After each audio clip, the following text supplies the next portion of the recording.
What up, YouTube? Franchise Sports TV back again with another video. Before I begin, like, share, subscribe to the channel. I don't know why I just said that. I'm gonna do it anyway. But anyways, so the other night I was trying to look for something to watch while I eat my nice, delicious bacon and turkey bacon and egg white sandwich, right? With some cucumbers and a liquid death, right? I happened to click on this video on YouTube that stated Gen Z watches why LeBron will never be the GOAT and will never ever be the GOAT, going back to 2008. And I guess there's a video by Uncut Hoops, but it was somebody else reacting to it. I guess somebody who was born in the Gen Z era.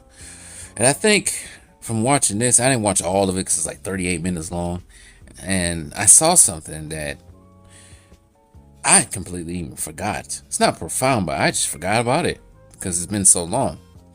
But on a side note, I think Gen Z is starting to come around. Some of them are starting to come around to noticing that there's some discrepancies in LeBron's game. So not all Gen Z has been lost to the goofiness of LeBron and his lies by his team. One of the things I saw in this where they pointed out that I completely forgot was the 2008 Eastern Conference semifinals. Cleveland Cavaliers playing, of course, that 66-16 Boston Celtics team with Ray Allen, Kevin Garnett, and Paul Pierce. Of course, right? That series went 7 games. 7 games. And the funny thing about it is, I looked up the Boston Celtics stats for that game. Oh, not for that game, for that season. They was actually number 1 in defense, but 10 in offense efficiency. I think most of their problems, they couldn't score at times. Defensively, holding the opponent's 98 points per game almost. I don't know. But we ain't gonna talk about that. We're gonna talk about LeBron. So if you look deeply into his stat line, you look real deeply into his stat line. In the game 1 that he played, in 38 minutes and 49 seconds, he went 2 for 18 from the field. 0 for 6 for 3. But went 8 for 10 from the free throw line. I told you, nigga, this ain't it, Chief. That's what I would have told you. You want to hear the percentage, field goal percentage? Let's hear it. 11%. He shot a measly 11% from the field. 0 for 6 for 3, like I said before. He shot 80% from the free throw line. Let's keep going on. 9 rebounds, 9 assists. But guess what? 10 turnovers for equal 12 points in that game. Game points, negative 0.7. The plus minus for him, negative 7. The lowest out of all the starters. You know who led in that game? In game 1 against Boston? It was Ilgauskas. He had 22 points, 12 rebounds. He shot 44% from the field. 8 for 18. Plus 4. Second highest plus minus on the team out of the starters.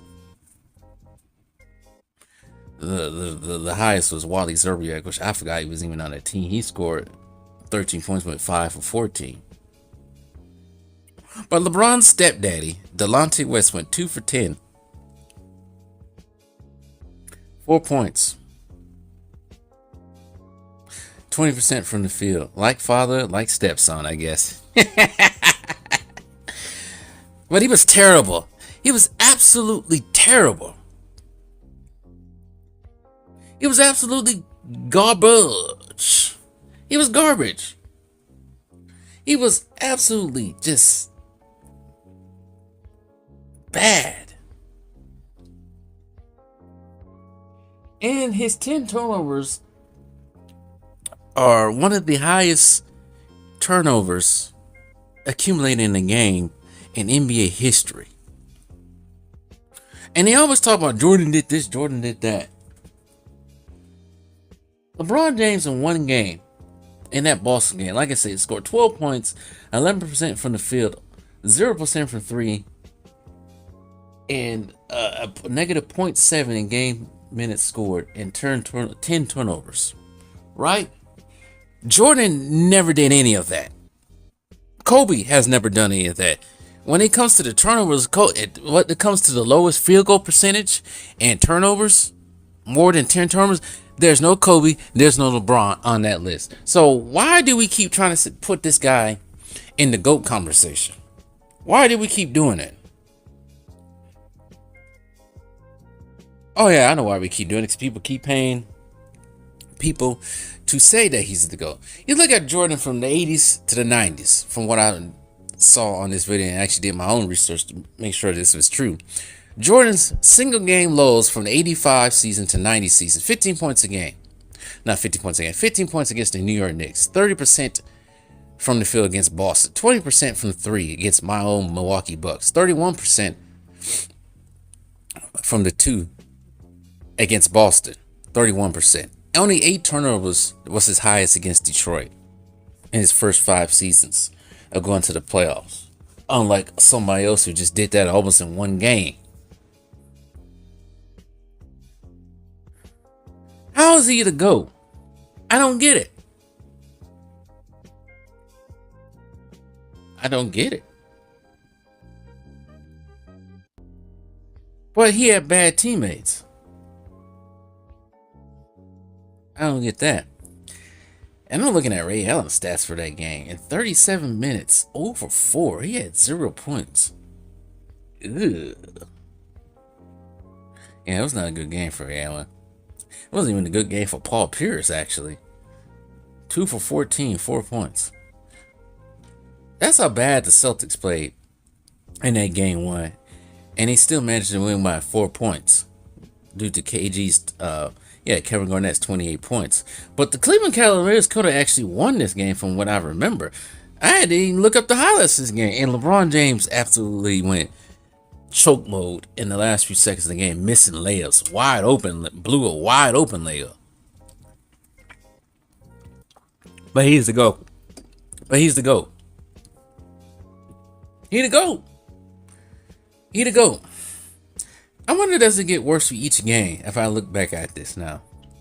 Let's hurry up and look at this right quick before I end this video. So in game 2, the Boston Celtics won 89-73. LeBron James in this game, not the same as it was the first game, but not better. 6 for 24, 25%, 0 for 4 from 3. Free throws, 9 for 13, 69% from the free throw line. 6 assists, 5 rebounds, 2 steals, 1 block. Still had a lot of turnovers, 7 turnovers and 21 points.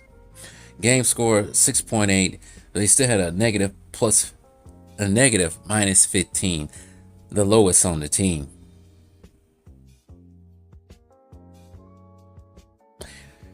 How can a team win anything? How was a team supposed to win anything when you have your supposedly stars or your superstar on your team committing 7 to 10 turnovers in their first 2 games? Now, compared to the games they won, let's see here. Because the first 2 games for LeBron were absolutely abysmal. Now, let's see how they got in game 3 when they went back home to Cleveland, when they actually won. That game was 108-84.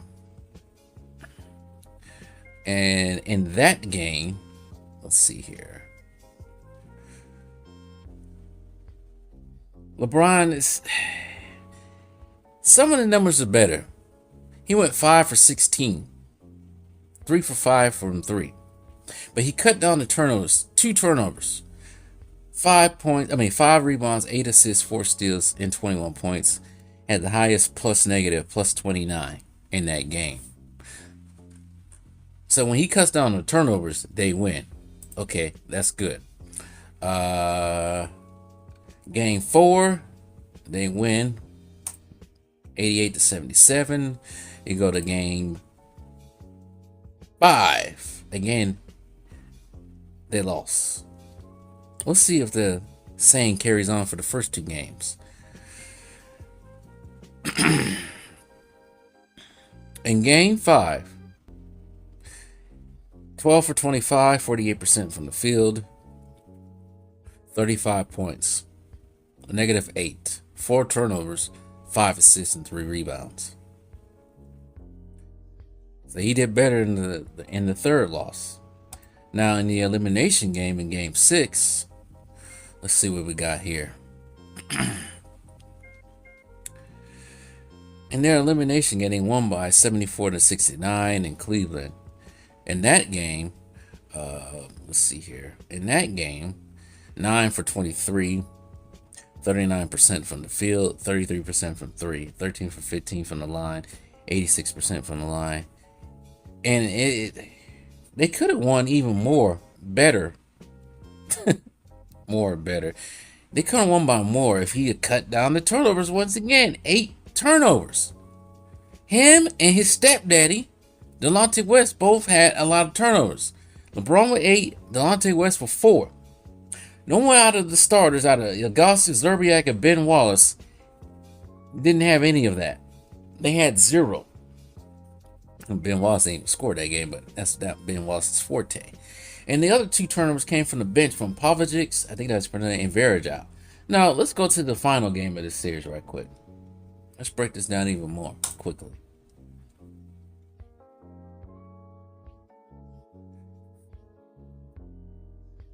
In game 7, and I remember this game 7. In this game 7, Boston Celtics won 97-92 at the Garden. In that game,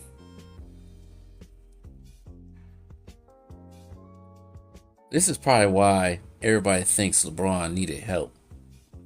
This is probably the reason right here. I'm going to keep it honest with you.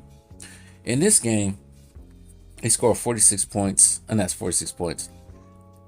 46 minutes, 14 for 29, 48% from the field, 3 for 11 from the 3-point line, 27%, 14 for 19, 73%, and 6 assists, 5 rebounds, 2 turnovers, 45 points.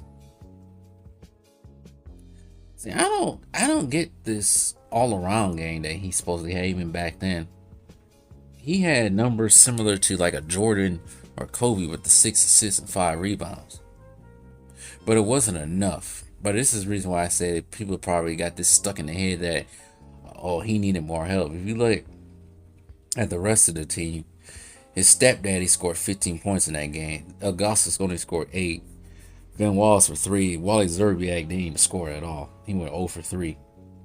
And coming off the bench, Sasa Pavlovic, 7 points. Joe Smith, 6 points. Anderson Varejao with 5 points. And Damian Jones with 3.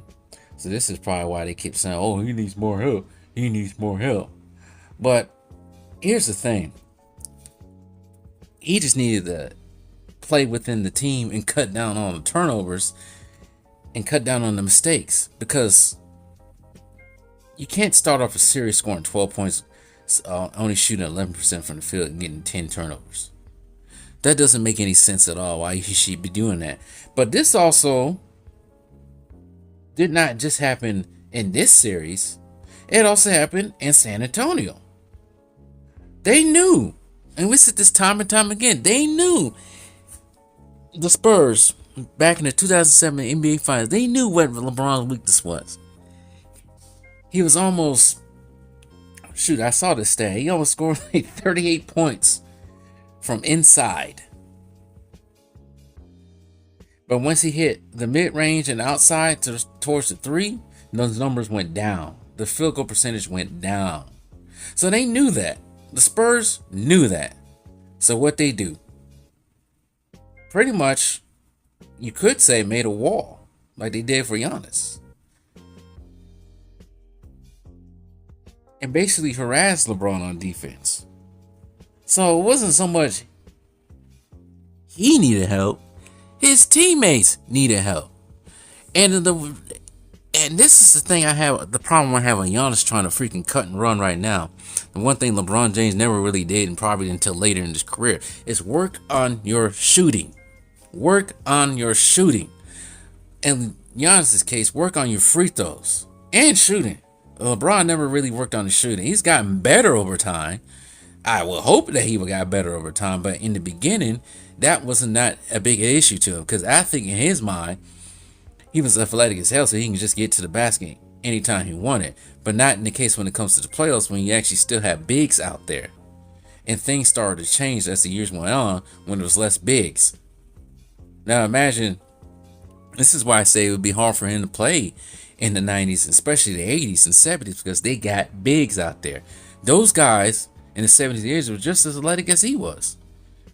But they knew they had to work on the mid-range shots. Jordan did too. Jordan realized that very early on in his career, that athleticism and getting to the basket, yeah, you can do that. But eventually you're going to need to learn how to shoot, because people are just going to keep hitting and hitting once you go inside the basket every time. I don't know why that never occurred with LeBron. So, yeah. Technically, yeah, he needed more help. He needed more shooting help to hide his deficiencies and his lows. That's why he went to Miami.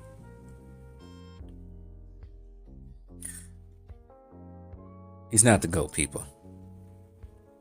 This is not GOAT-like at all. Like, share, subscribe to the channel.